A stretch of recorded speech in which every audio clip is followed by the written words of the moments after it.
Deep Space Nine. I don't know how well you can see the pin here.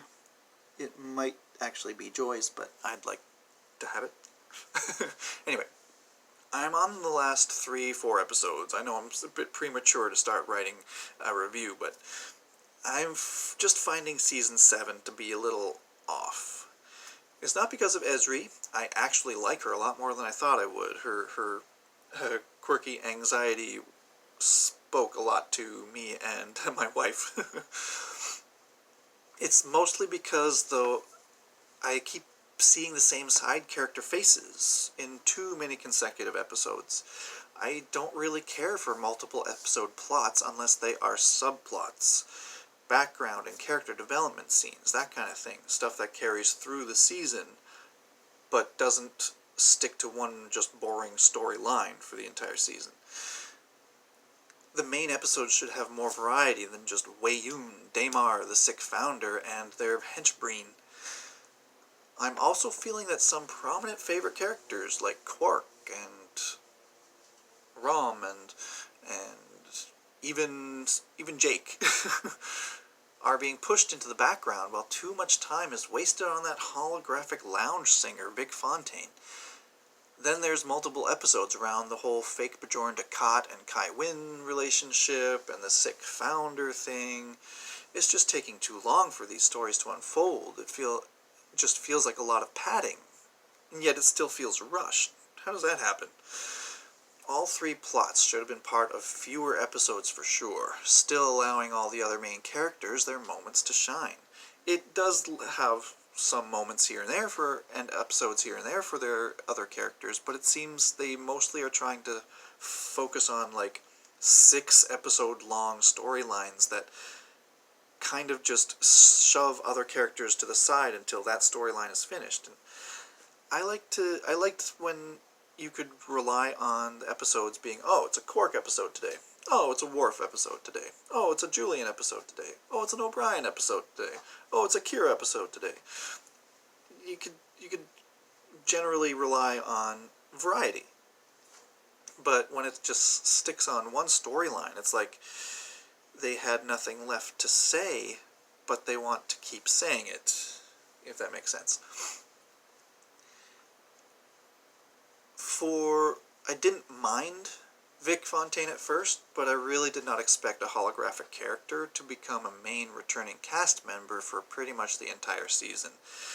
His character always felt off, because holograms are supposed to reset, and to exist in a holographic world like that and treat it like a real world is just silly.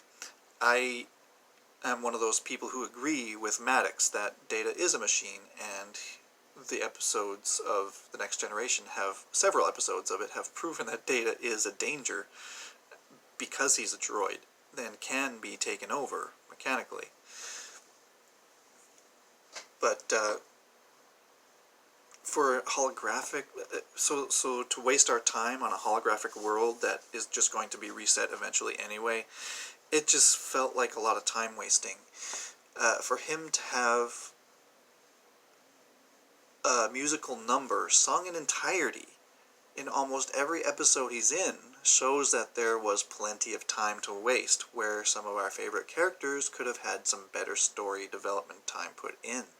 Giving Vic 1 or 2 songs in a season would have been fine. I would be okay with that, but having 5 or 6 episodes in a row with his mediocre talented airtime wasting lounge singing, each song sung in entirety. Like, it's not just a clip of a song and then goes back to people talking. It's just the entire clip of him singing. It just feels like time taken away from characters I actually wanted to follow. And it's also like everyone but Michael Dorn was just sick of coming into work, sick of getting into makeup. Dukat spends his last episodes as a Bajoran. Quark is barely seen anymore. They had that one gangster episode where everybody was able to not wear makeup just because they were humans set back in time. I think they got a taste of that episode and were like, we can do episodes without makeup sometimes, huh? Let's do that some more. It's much easier to have just a little glob of goo put to your nose than an entire face of Cardassian. But even Julian looks too tired to bother acting. His face has been frozen all season into a bored frown, like he can't wait to get his lines read and over with. He's constantly, well, I got to do this today. Well, O'Brien, yes, let's go plan our game in the holosuite. I am an enhanced individual. I think that genetically enhanced storyline kind of ruined Julian as a character. He was so good. Well, he sucked at first, being a horny a sleazebag, always hitting on every woman, but then his character got so good. He had some really good plot lines and character development, but then it sort of gets wiped away because, oh, he's a genetically altered human.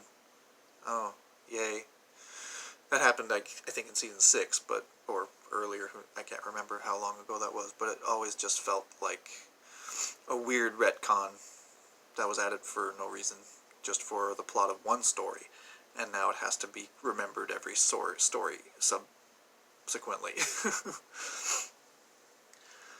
Season 7 does have some great moments, for sure. It just feels kind of like they stumbled over the Jadzia thing and never really got their footing back. You know how you sort of trip run, but you got to keep going faster and faster or you'll fall flat on your face? That's what Season 7 feels like. Like how the sick founder was only there to be on screen long enough in every episode so that we don't forget about her, or to make last-minute decisions that end up saving the main cast and crew, like our main characters, even though that goes against her goals, her plans the entire time. She just has to, let's save these people so that they can go tell everyone at home that the disaster happened. Yes, let's go spread the fear. Let's keep them alive to spread the fear. That just kind of felt like a writer's cheat to cover the fact that these actors have contracts until the end of the series. But I loved DS9 so much more than I thought I would on this first journey to the end, starting from season 1 up to season 7. I just wish season 7 still felt enjoyable in that way. Am I alone in this? I still have a few episodes left. I can't usually binge shows. I get bored of the same characters over and over again, which is why I don't really like multiple episode story arcs where we're dealing with the exact same characters for 5 episodes in a row. Give me someone new. But I might try to binge it anyway, just to get it over with, just to see what happens. I'm kind of getting impatient for the end now because it's dragging its feet. It's not really enjoyable anymore.